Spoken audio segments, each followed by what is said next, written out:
볼 수 있게 해 주십시오.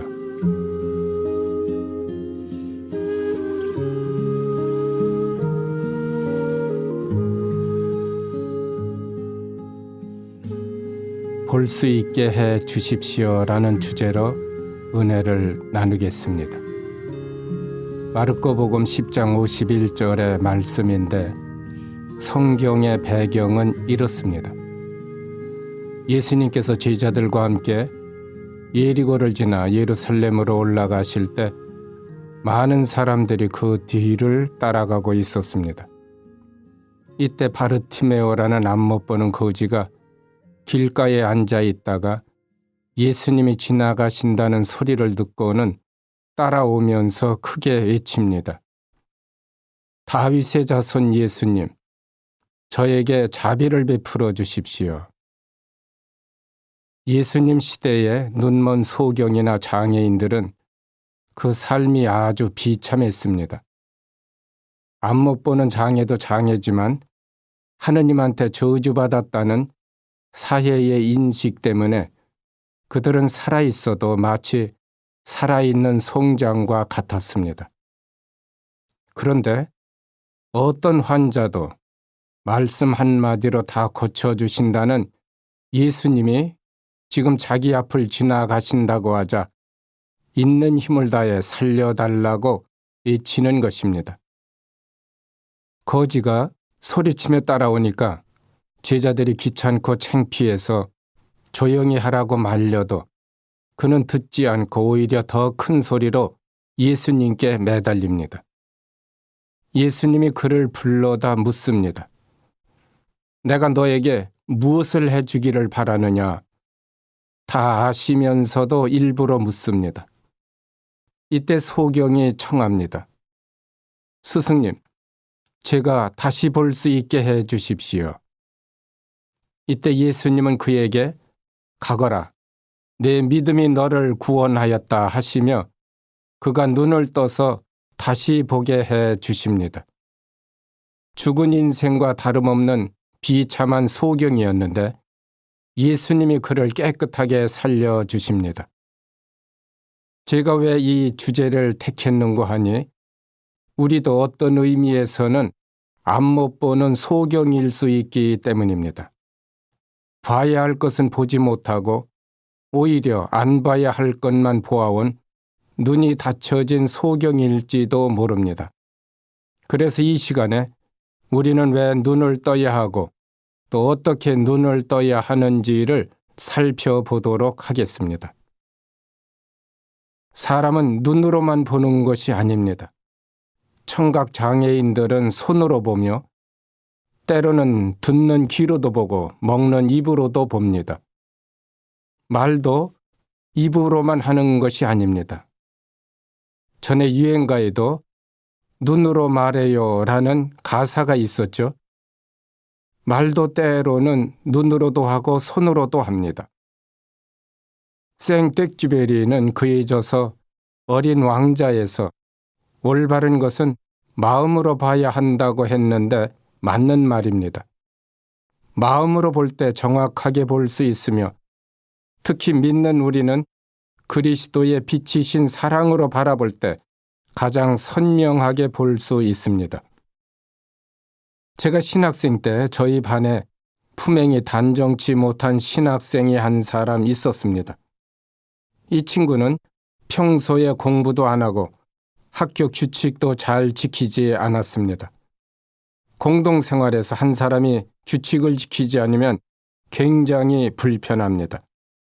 그래서 이 친구는 우리 학년의 분심 덩어리였습니다. 저녁 기도 후부터 이튿날 아침 기도까지는 모든 신학생이 대침묵을 지켜야 합니다. 보통 침묵이 아니라 옆 사람과 단 한마디라도 말을 해서는 안 되는 대침묵입니다. 그런데 이 친구는 신학교 생활 6년 동안 단 하루도 침묵을 지킨 적이 없습니다. 또 출석을 부르지 않으면 신부님들 강의 시간에도 들어가지 않고 자기 방에서 혼자 놀거나 잠만 잡니다. 그리고 시험 때가 되면 남들이 준비한 것을 빌려다가 공부합니다. 신학교에서는 신학생들이 전열기를 사용할 수 없습니다. 수백 명이 전기 기구를 쓴다면 전기세를 감당할 수 없을 것입니다. 그런데 이놈은 전열기를 몰래 감춰놓고는 날마다 라면 끓여 먹고 심지어는 아이들 불러다가 고기까지 구워 먹습니다. 많은 사람들이 저놈은 얼마 못 살다 신학교를 나갈 것이라고 생각했습니다. 누가 봐도 신부될 사람이 아니었습니다. 그런데 나가지도 않습니다. 한 번은 4학년 때입니다. 학교 소풍을 갔는데 제가 오가피라는 술을 마시고 취하게 되었습니다. 취했으면 얌전하게 신학교에 들어가야 하는데 취한 김에 학교 앞에서 막걸리 한 대를 더 마시고 들어갔습니다. 그럼 제가 어떻게 되었겠습니까? 밤새도록 화장실 변기를 붙잡고 토했으며 이튿날 아침에는 미사에도 참석하지 못했습니다. 그런 일은 처음 있는 일이었습니다. 미사 때 제가 보이지 않자 신학생들이 몰려왔는데 얼마나 창피했는지 모릅니다. 제가 34살 때 신학교에 들어갔으니까 같은 반 학생들이 모두 조카 같은 동생들이었습니다. 그런데 그 말썽꾸러기 신학생이 제 방에 찾아와서는 가라고 해도 가지도 않고 약을 사온다, 라면을 끓여온다 하며 하루 종일 제 옆에서 시중을 두는 것입니다.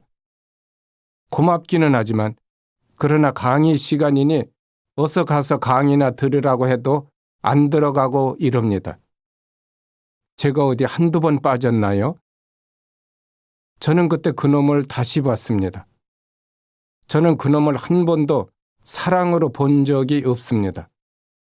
저놈은 신부가 안 될 것이다 하여 완전히 무시하며 살았는데 그날 저에게는 그놈처럼 고마운 사람이 없었습니다. 그뿐만도 아닙니다. 나중 얘기지만 저는 이미 신부가 되었고 그 친구는 군대에 갔다 오느라고 2, 3년 늦었습니다. 교황님이 한국에 오셨을 때 글쎄 이놈이 교황님 옆에서 부재 복사를 했습니다. 그걸 보고 하느님의 눈은 사람의 눈과는 정말 다르다는 것을 새롭게 깨달았습니다. 신부되어서 지금도 잘 살고 있는데 어디 교구라고는 말씀드리지 않겠습니다. 우리가 가끔 저 사람 이제 보니 괜찮은 사람인데 라는 말을 합니다. 그 뜻은 그 사람에게서 못 보던 것을 새롭게 보게 되었다는 것이며 그 사람에 대해 눈을 떴다는 것을 의미합니다. 또 이 음식 맛이 제법 괜찮은데 라고 말하는 것도 그 음식에 대해 눈을 떴다는 것을 말합니다. 제가 오래전에 단식을 일주일하고 회복식을 할 때 사흘째 날에 죽에다가 생멸치 2마리를 반찬으로 먹는데 그때 멸치 1마리를 100번씩 씹었더니 멸치가 그렇게 맛있는 고기인 줄은 그때 처음 알았습니다. 지금도 밥 먹을 때 반찬을 많이 놓지 못하게 합니다. 사람들이 너무 많이 먹기 때문에 맛을 모른 채 먹고 있으며 또 너무 빨리 먹기 때문에 음식의 소중한 맛을 모른 채 먹고 있습니다. 맛을 모르고 먹는다면 먹는 게 아니듯이 사는 것도 마찬가지입니다. 그가 눈을 뜨지 못했다면 살고 있는 게 아닙니다. 오래전 텔레비전에서 영화를 봤는데 그때 이런 내용이 있었습니다. 한 젊은이가 누명을 쓴 채 도망가다가 어떤 집에 잠시 머물게 되는데 그 집은 앞 못 보는 시각장애 어린이들이 선생님과 함께 여름 휴가를 보내고 있었습니다. 젊은이는 아이들과 이인에 친해졌는데 어느 날 밤입니다.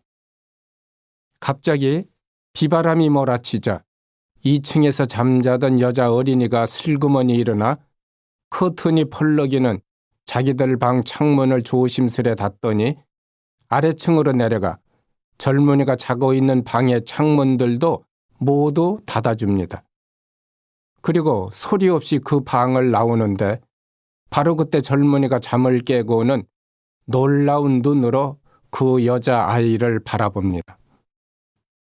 눈먼 어린 소녀가 두 눈 멀쩡한 젊은이를 챙겨주는 그 모습이 너무도 아름다웠습니다. 저는 그때 나는 과연 눈을 뜨고 있는 사람인가 하며 스스로에게 질문을 던져 보았습니다. 세상에는 눈이 있어도 보지 못하는 사람들이 있으며 아예 보려고도 하지 않는 사람들도 많습니다. 어떤 부인이 미장원에 가서 자기 머리를 예쁘게 올려가지고 왔습니다. 여자들 미장원에 다녀오면 예쁘죠? 그런데 퇴근해서 돌아온 남편이 자기 머리 올린 것을 전혀 모르는 것입니다.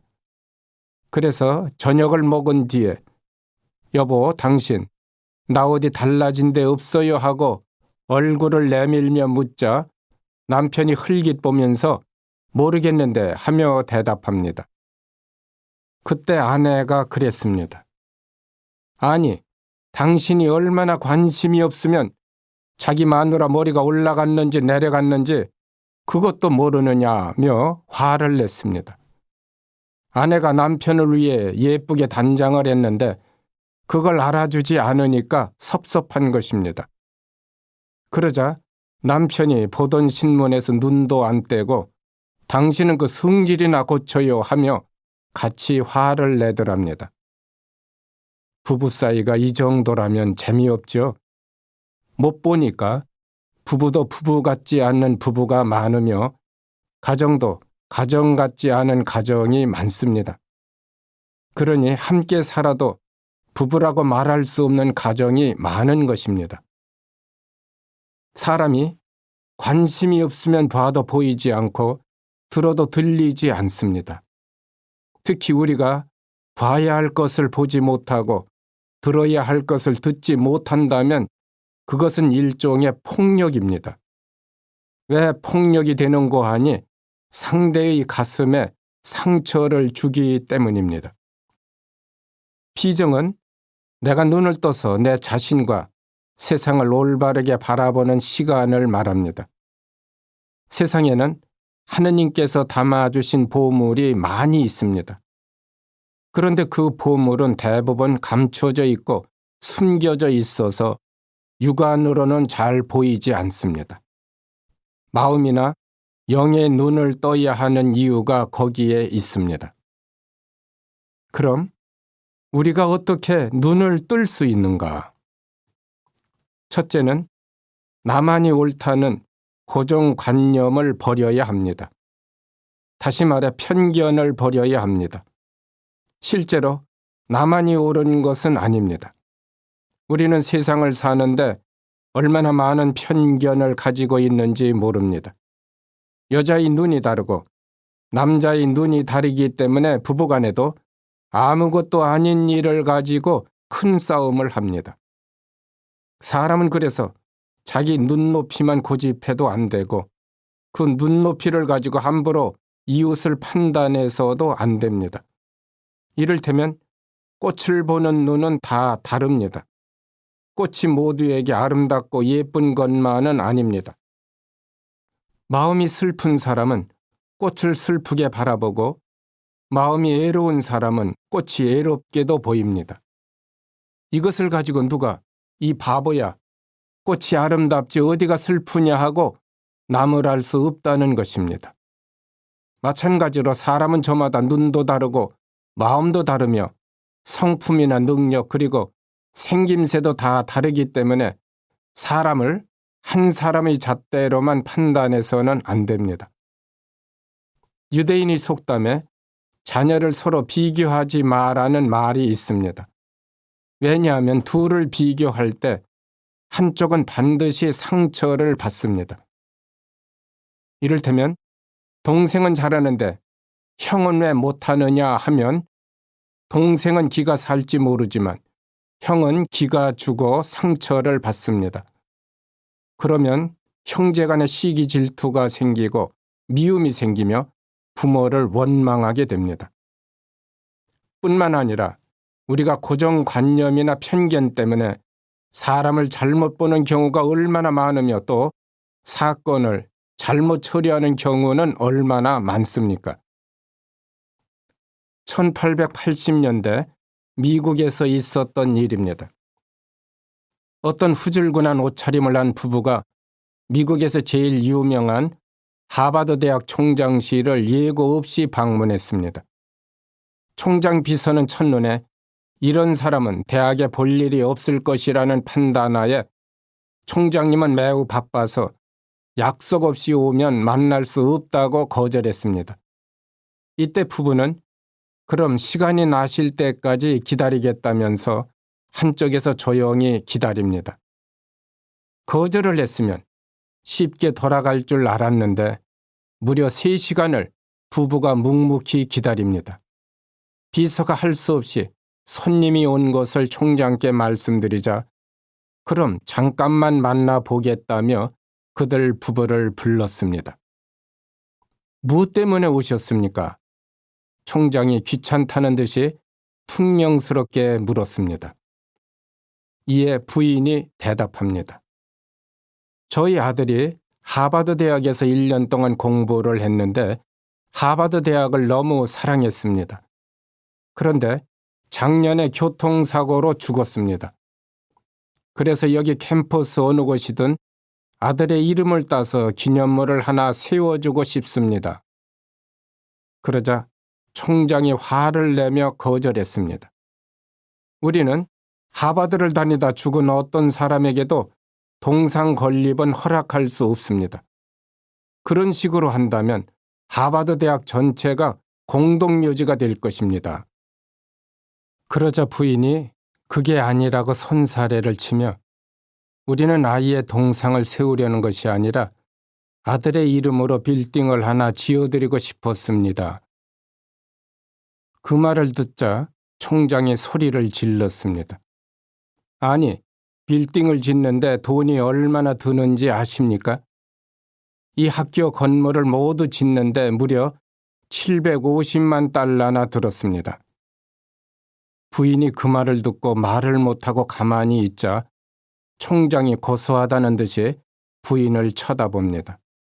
아마 기겁을 해서 도망가리라고 판단했던 것입니다. 그때 당시 750만 달러는 지금의 돈 가치와는 다릅니다. 1860년대에 미국이 러시아로부터 알래스카주를 매입하는데 720만 달러밖에 들지 않았습니다. 알래스카주는 우리나라 남북한 전체 땅보다 무려 7배나 더 큰 땅입니다. 그걸 그때 당시 720만 달러에 샀다면 750만 달러는 얼마나 큰 돈이겠습니까? 그때 부인이 남편에게 조용히 말합니다. 대학교를 짓는데 겨우 그것밖에 안 되는 거예요? 그럼 차라리 우리가 대학교를 하나 세우는 것이 낫겠군요. 그러자 남편이 고개를 끄덕였습니다. 두 부부는 그 자리에서 물러나 캘리포니아에 가서 그들의 이름을 따서 대학을 세웠는데 이것이 그 유명한 스탠포드 대학입니다. 스탠포드 대학이 그렇게 해서 생겨납니다. 많이 배웠다 해서 올바로 보는 것도 아니며 성직자라 해서 제대로 바라보는 것도 아닙니다. 편견이 있으면 누구도 올바르게 바라보지 못합니다. 예수님 시대의 율법학자들과 바리사이들은 예수님에 대해 아주 잘못된 편견을 가지고 있었습니다. 예수님이 소경의 눈을 뜨게 해주셨을 때는 예수님을 죄인으로 단정했으며 벙어리를 고쳐줬을 때는 예수님을 아예 마귀 취급했습니다. 왜 멀쩡한 분을 죄인으로 단정하고 마귀 취급했을까요? 왜 그랬죠? 이런 얘기가 있습니다. 어느 날 태조 이성계가 조선 건국을 도운 무학대사와 얘기를 하다가 대사의 얼굴을 보고는 대사님은 돈은 기쁠지 몰라도 얼굴은 꼭 돼지입니다 하자 무학대사가 답하기를 제 눈에는 임금님 용안이 꼭 부처님으로 보입니다 하고 응수합니다. 이에 태조 이성계가 미안해서 나는 돼지로 봤는데 대사는 어째 나를 부처님으로 보는 게요 하자 무학대사가 그럽니다. 돼지 눈에는 돼지만 보이고 부처님 눈에는 부처님만 보입니다. 그러니까 이런 것입니다. 바리사이들과 율법학자들이 자기들 안에 죄가 있으니까 예수님을 계속 죄인으로 바라보는 것이며 또 그들 안에 마귀가 있으니까 예수님을 계속 마귀 취급하는 것입니다. 그래서 예수님이 이런 말씀을 하십니다. 세리와 창녀들이 너희보다 먼저 하느님 나라에 들어가고 있다. 왜 세리와 창녀 같은 죄인들이 경건한 의인들보다 먼저 하느님 나라에 들어가는가? 왜 이런 모순이 생기죠? 세리와 창녀들은 자기 죄를 바라보고 있으니까 언제든지 뉘우칠 수 있고 용서받을 수 있습니다. 그러나 율법학자나 바리사이들은 자신들이 죄를 바라보지 못하니까 뉘우칠 수가 없고 용서받을 수 없는 것입니다. 사람은 누구나 자기 자신을 잘 바라보지 못합니다. 그래서 거리를 두고 좀 떨어져서 자기를 바라봐야 합니다. 제가 광주에서 살 때는 무등산에 자주 올라갔는데 올라갈 때마다 제가 사는 성당을 찾아 바라봅니다. 그러면 제가 산 위에 있는데 산 아래에 있는 제가 보입니다. 내 모습, 내 고집, 잘못된 내 사고와 행동이 산 위에서 다 보입니다.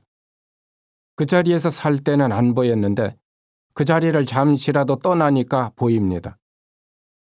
내가 왜 저렇게 살았을까? 산에서 스스로 반성할 때가 많았습니다. 이런 말이 있죠. 애국에 나가면 다 애국자가 된다고 합니다. 왜 애국에만 나가면 애국자가 되는가? 왜 그렇죠? 조국에서 살 때는 조국이 잘 안 보입니다. 그러나 애국에만 나가면 누구에게나 대한민국 조국이 잘 보입니다. 그래서 애국자가 됩니다. 애국자란 다른 게 아닙니다. 그 사람 눈에 조국이 보이면 애국자요. 보이지 않으면 애국자가 아닙니다. 자녀들도 마찬가지입니다. 집에 있을 때는 부모가 안 보입니다. 부모님 사랑이 얼마나 좋은지 모릅니다. 그러나 군대에 가서 고생을 하거나 객지에서 서름을 겪게 되면 비로소 부모가 보입니다. 부모가 얼마나 소중하고 내 집이 얼마나 좋은지 그때 알게 됩니다. 루카복음 15장에 나오는 탕자의 이야기는 그 대표적인 예입니다. 어떤 아버지에게 두 아들이 있는데 작은 아들은 말할 수 없이 나쁜 아들이었습니다. 이놈이 살아계신 부모님한테 자기에게 돌아올 유산을 달라고 해서는 도시에 가지고 나가 못된 짓으로 몽땅 탕진합니다. 결국 알거지가 되어 집으로 돌아오는데 아버지는 그에게 살찐 송아지를 잡아줍니다. 이놈이 무엇을 잘했다고 송아지를 잡아주는가? 우리가 볼 때는 하나도 잘한 것이 없습니다. 그런데 어떻게 이놈이 아버지한테 최고의 상을 받는가? 살찐 송아지를 상으로 받았다면 최고의 상을 받은 것입니다. 우리는 정말 아버지의 처사를 이해하지 못합니다. 반면에 큰아들은 말할 수 없이 좋은 아들이었습니다. 말도 잘 듣고 종처럼 일했습니다. 그런 아들이 드뭅니다. 그런데 큰아들은 염소 새끼 한 마리 상으로 받지 못합니다. 다 잘했는데 어째서 아무 상도 받지 못하는가? 왜 이런 모순이 생기죠? 이게 이런 것입니다. 작은 아들은 다 잘못했어도 알거지가 되었을 때 비로소 눈을 떠서 아버지를 바라보게 됩니다. 그래서 최고의 상을 받는 것입니다. 그러나 큰아들은 다 잘했지만 아직 눈을 뜨지 못해서 아버지를 바라보지 못합니다. 그래서 아무 상도 받지 못합니다.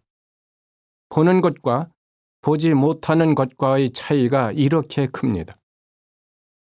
이걸 좀 설명하면 이렇습니다. 눈을 뜨면 맞아도 좋고 아들이 아니라 해도 좋습니다. 아버지가 너무 좋은 분이기 때문에 그 집에 들어갈 수만 있다면 모든 것을 다 포기할 수 있고 모든 것을 다 참을 수 있습니다. 그러나 눈을 뜨지 못하면 그게 안 됩니다. 안 보이니까 아버지에게 화를 내며 불평하게 됩니다. 제가 그래서 늘 하는 말이 있습니다. 얼마나 많이 기도하고 얼마나 많이 봉사하느냐, 이거 중요하지 않다. 왜 중요하지 않느냐? 만일 그가 주님께 눈을 뜨지 못했으면 기도하고 봉사한 것만큼 오히려 불평하고 시기 질투하기 때문입니다. 그러면 다 무너집니다. 그러나 눈 뜨면 누가 때려도 아프지 않고 누가 찔러도 섭섭하지 않습니다. 가끔 기도회에서 은혜 받았다 할렐루야 하고 박수를 치는데 저는 가끔 의심할 때가 있습니다. 왜냐하면 진짜 은혜는 그런 것이 아니기 때문입니다. 저 사람이 정말 은혜 받았는지 알아보는 방법 딱 한 가지가 있는데 그게 뭔고 하니 마음을 한번 찔러보는 것입니다. 그러면 대번에 표가 납니다. 저 사람이 정말 눈을 떴거나 진짜 은혜를 받았으면 누가 찔러도 아프다고 하지 않으며 누가 때려도 섭섭하다고 하지 않습니다. 그가 바라보고 있는 분이 너무 좋기 때문에 다 참을 수 있고 다 이해할 수 있습니다. 그러나 눈을 뜨지 못했으면 그게 안 됩니다. 탕자의 비유를 들으면서 생각해야 할 것은 지금 말 잘 듣고 공부 잘한다 해서 꼭 좋은 자녀가 아니라는 것입니다. 오히려 공부 못하고 말썽 피우는 아들, 딸이 나중에 더 큰 효도를 할 수 있습니다. 왜 그런 일이 일어날 수 있죠? 잘못한 그만큼 부모에게 빚을 졌기 때문입니다. 전에 에덴의 동쪽이라는 영화에 보면 경건하고 착한 큰아들은 아버지의 사랑을 독점했으며 작은 아들은 집 나간 제 어미를 닮았다 해서 아버지가 미워합니다. 말썽꾸러기요, 천덕꾸러기입니다. 제임스 딘이 그 역으로 나옵니다. 그런데 아버지가 병들어 눕게 되자 큰아들은 아버지를 버렸으며 작은 아들이 그 아버지를 지성으로 모십니다. 이런 일들이 사실 우리 주위에 많습니다. 성경에도 보면 하느님께 충성하고 남보다 더 열정적으로 살았던 자들은 다 하느님께 큰 빚을 졌던 분들입니다. 교회 역사에서도 마찬가지입니다. 따라서 자녀가 지금 잘못한다고 부모가 함부로 자녀 가슴에 상처를 줘서는 안 됩니다. 상처를 주면 언제고 그 상처가 부메랑이 되어 부모에게 돌아옵니다. 6.25 때 제가 초등학교 1학년이었는데 그때 제가 집에 있는 돈을 하나 훔쳤다가 어머니한테 혼났습니다. 그런데 그게 초등학교 1학년 때의 일이었는데 어머니는 제가 초등학교를 졸업할 때까지 걸핏하면 저를 도둑으로 모셨습니다. 돈이 좀 모자라다 싶으면 너 또 돈 훔쳐갔지 하고 다그치십니다. 아니라고 하면 바른 대로 말하라면서 더 화를 내셨습니다. 저는 그때 죽고 싶은 생각 많이 했습니다. 어머니는 아마 아들이 무슨 생각을 했는지도 모르셨을 것입니다. 상처를 준 자들은 자기가 상처를 준 줄을 잘 모릅니다. 다만 상처받은 자들만 기억합니다. 그러니까 부부간에도 부모 자식 간에도 해소되지 않는 갈등과 상처가 많이 있습니다. 어떤 교포 아들이 대학에 다니는데 아주 잘생겨서 따르는 여자들도 많답니다. 그런데 이 아들이 여자에게는 관심이 없고 남자에게만 관심이 있는 것입니다. 남자가 여자에게 이성을 느껴야 하는데 남자가 남자에게 이성을 느낍니다. 동성애자입니다. 아버지가 이를 알고는 타일러도 안 되고 꾸짖어도 안 됩니다. 나중에 아들이 그랬답니다. 저도 어쩔 수 없습니다. 이게 아마 제 운명인가 봅니다. 제가 그 말을 듣고 참 답답했습니다. 이걸 어떻게 설명하고 어떻게 이해할 수 있을까? 제가 나중에 그랬습니다. 아들 말이 맞는 것 같습니다. 그 아이 탓만은 아니고 아마 조상 어느 때에 누군가가 여자들에게 죄를 많이 지어서 그 불행의 상처가 아들에게 나타난 것 같습니다. 그러니 아들만 탓하지 마시고 조상들이 죄를 용서해 달라고 그곳에서 연도도 바치고 미사도 봉헌해 보세요 하자 그 아버지가 제 말을 아주 잘 들었습니다. 나중에 그 아버지가 다시 전화를 했습니다. 아들이 아직 달라진 것은 없지만 그동안 아들에 대해 가졌던 편견과 오해를 버렸다며 저에게 고맙다고 했습니다. 전혀 이해할 수 없는 아들이었지만 그런 아버지가 새로운 각도로 바라보니 아들을 도울 수 있게 된 것입니다. 이건 농담이지만 제가 술꾼 부인들에게 자주 하는 농담이 있습니다. 세상에서 어떤 여자가 제일 미운지 아느냐? 어떤 여자가 밉죠? 술 마실 때 그만 마시라고 옆에서 잔소리하는 여자가 제일 밉습니다. 그럼 어떤 여자가 세상에서 제일 예쁘죠? 술이 좀 취했어도 한 잔 더 드시겠어요 하고 술 따라주는 여자가 제일 예쁩니다. 그 고마움은 잊을 수가 없습니다. 사람이 그렇습니다. 내가 아무리 취했어도 저 여자가 나를 무시한 것은 잊혀지지 않는 것입니다. 내 의식의 기억으로는 잊었어도 그 섭섭하고 화가 났던 분노는 무의식의 깊은 곳에 숨겨져 있다가 어느 날 갑자기 툭 튀어나와서 그 여자를 치게 됩니다. 언제 치느냐? 그 여자가 뭘 잘못했다든지 뭘 섭섭하게 했다든지 했을 때 자기도 모르게 섭섭했던 감정이 툭 튀어나와서 사정없이 복수를 하게 됩니다. 이건 복수를 하고 싶어서 하는 것이 아닙니다.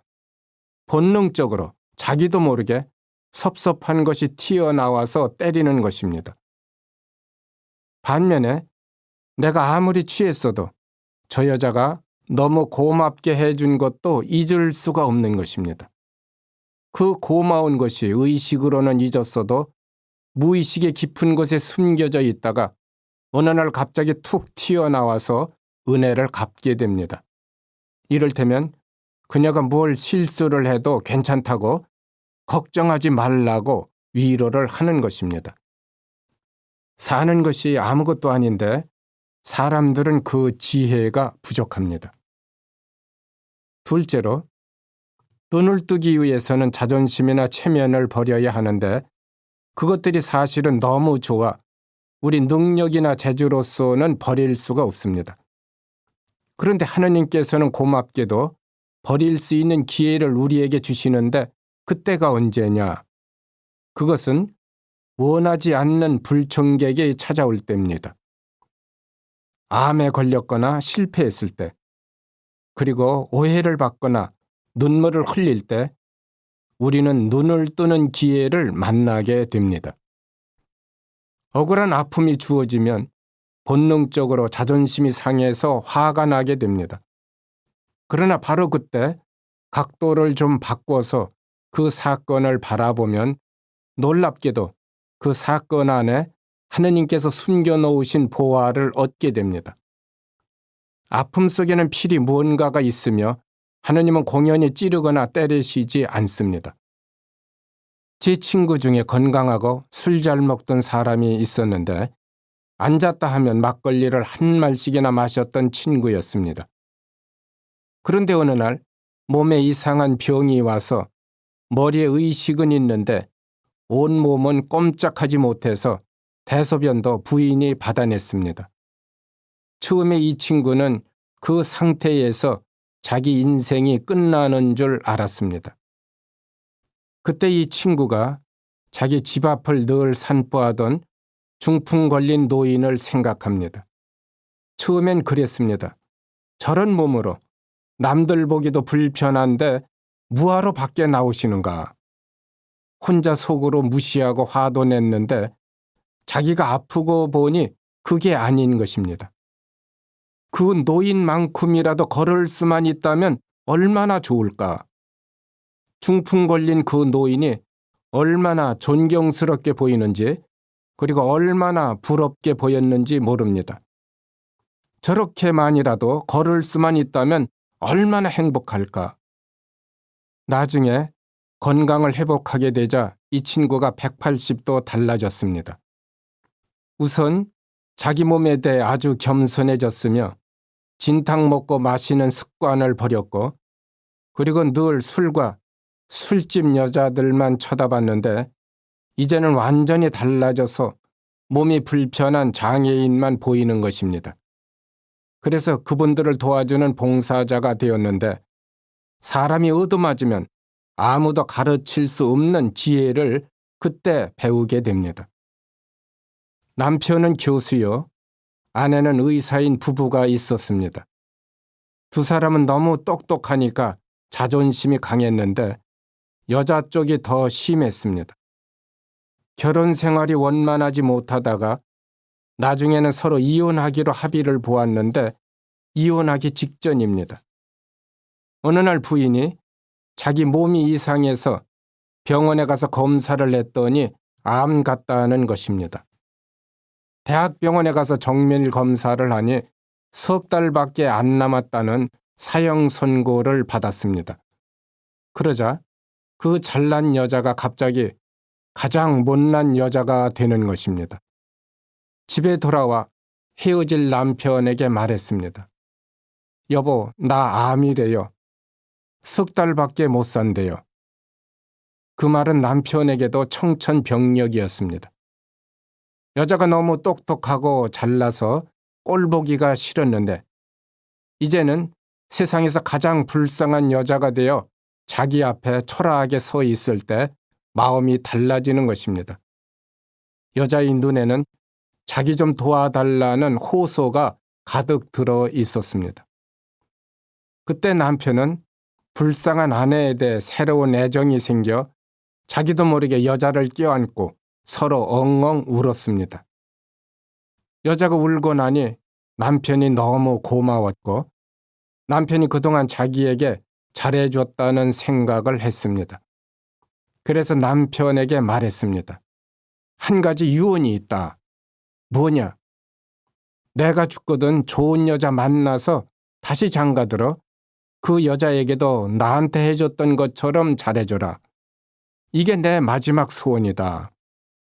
눈을 뜨니 남편이 너무 좋은 사람이었다는 것을 알게 되며 남자도 눈을 뜨니 여자가 자기에게 얼마나 소중한지를 알게 됩니다. 남편이 그럽니다. 너는 죽지 않는다. 내가 무슨 수를 써서라도 고쳐주겠다. 그런데 이상합니다. 얼마 후에 병원에 가서 다시 검사를 하니 암이 다 없어졌답니다. 불평하고 원망하던 삶에서 감사하고 베풀 줄을 아는 삶으로 바뀌자 암세포가 다 죽은 것입니다. 그 뒤부터는 부인이 겸손한 여자가 되어 부부가 아주 잘 살게 되었습니다. 눈 뜨기 전에는 서로 원수였는데 눈을 뜨니 서로 없어서는 안 될 소중한 당신이 되는 것입니다. 이처럼 우리가 이유도 모르게 얻어맞는 아픔 속에는 어떤 선물이 있습니다. 따라서 불청객이 찾아올 때 화만 내지 말고 무슨 선물이 있는지 잘 살펴봐야 합니다. 까를로 까레토라고 가톨릭에서는 유명한 수사님이 계셨는데 이분이 처음에는 굉장히 건강한 분이었습니다. 본래 등산을 좋아해서 장래 희망이 등산하다 조난당한 자들을 구조하는 구조대가 되는 것이었습니다. 그런데 아프리카를 등반할 때의 일이었습니다. 하루는 몸 컨디션이 안 좋을 때 친구인 남자 간호사가 주사 한 방이면 몸이 한결 좋아질 것이라며 허벅다리에다가 주사를 한 대 놓았는데 그 주사에는 몸을 마비시키는 독이 들어 있었습니다. 그러니 어떻게 되었겠습니까? 그는 그 길로 다리 병신이 된 것입니다. 멀쩡한 사람을 친구가 순간의 실수로 평생 불구자로 만든 것입니다. 이때 까를로 까레토는 하느님의 뜻은 등반 조난 구조대가 아니라 다른 데에 있다는 것을 알았습니다. 그리고 사막에 들어가서 10년 동안 기도하며 많은 체험을 합니다. 사막에서 온 편지, 주여 왜, 도시의 광야, 오시는 주님, 아버지 나를 당신께 맡기나이다 등등 수많은 저서를 통해서 목마른 사람들에게 갈증을 해소시켜 주었습니다. 그는 나중에 자신의 다리가 마비가 된 것은 은총이었다고 말했는데 그건 진심이었습니다. 원하지 않는 불청객이 우리 눈을 뜨게 해 줍니다. 눈을 뜨는 세 번째 방법은 억지로라도 사랑을 할 때 눈을 뜰 수 있습니다. 어떤 수도원에 갔더니 현관 입구에 사랑하면 보게 될 것이고 보게 되면 더 사랑할 것이다 라는 글이 쓰여 있었습니다. 실제로 그렇습니다.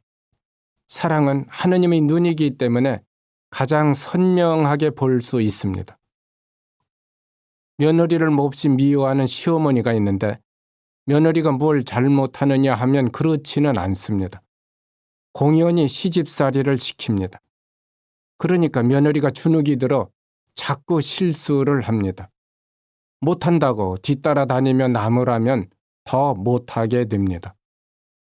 한 번은 시어머니가 고해성사를 볼 때 그 사정을 잘 알고 계시던 신부님이 보석을 주시면서 하루에 10번씩 일주일 동안 며느리를 매일 칭찬하라고 하셨습니다. 칭찬을 안 하면 미사 때 영성체도 하지 말라고 엄하게 당부하셨습니다. 할머니로서는 큰일이었습니다. 이튿날 새벽이었습니다. 방문을 열고 나가니까 며느리가 벌써 부엌에서 일하고 있었습니다. 그때 시어머니가 자기도 모르게 피곤할 텐데 일찍 일어났구나 하고 입을 열었습니다. 그때 생전 처음 시어머니로부터 따뜻한 말을 들은 며느리는 그만 감복하게 됩니다. 새벽이 갑자기 환하게 밝아오는 것입니다. 식사 때의 일입니다. 새벽 미사에 다녀오신 시어머니가 밥 한 수저를 입에 넣더니만 밥 잘했다. 며느리는 밥을 맛있게 하는구나 하고 칭찬하자 며느리 가슴에는 꽃이 피는 것입니다. 청소를 하면 청소를 칭찬해주고 빨래를 하면 빨래를 칭찬해줍니다. 그런데 사실은 시어머니 가슴에는 더 큰 꽃이 피게 됩니다. 시어머니는 지금까지 느끼지 못했던 어떤 충만된 기쁨을 맛보게 됩니다. 그날 밤의 일이었습니다. 시어머니가 잠을 자려고 누우니까 갑자기 며느리 이쁜 생각이 났습니다. 며느리나 자기나 이 집에 고생하러 왔는데 당신이 너무했구나 하는 반성을 하게 되며 내일부터는 더 칭찬을 해주고 더 사랑해 줘야겠다는 마음을 먹습니다. 며느리도 그날 밤은 잠이 오지 않았습니다. 시어머니를 오랫동안 오해했던 것이 죄송했으며 사소한 고생에 대해 너무 쉽게 불평을 가졌던 것을 후회했습니다. 오래 사실 수 있도록 잘 모시겠다고 마음속으로 몇 번을 다짐했습니다. 두 사람이 서로 따뜻한 사랑을 갖자 아주 다정한 사이가 되었습니다. 사랑을 해야 더 선명하게 보입니다. 옛날 얘기입니다.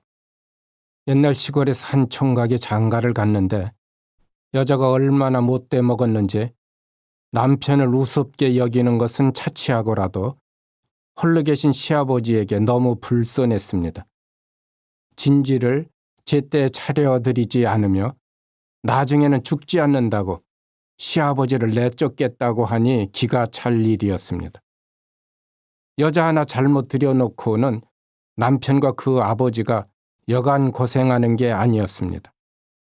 아버지는 부쩍 늙어 병약하게 되고 남편은 근심 걱정에 세상 기쁨을 몰랐습니다. 그런데 어느 날 남편이 장에 갔다 오더니 부인을 불러놓고 조용히 말했습니다. 여보, 오늘 시장에 갔더니 별 희한한 사람이 다 있습디다. 아내가 궁금해서 물었습니다. 무슨 일인데요? 남편이 말했습니다.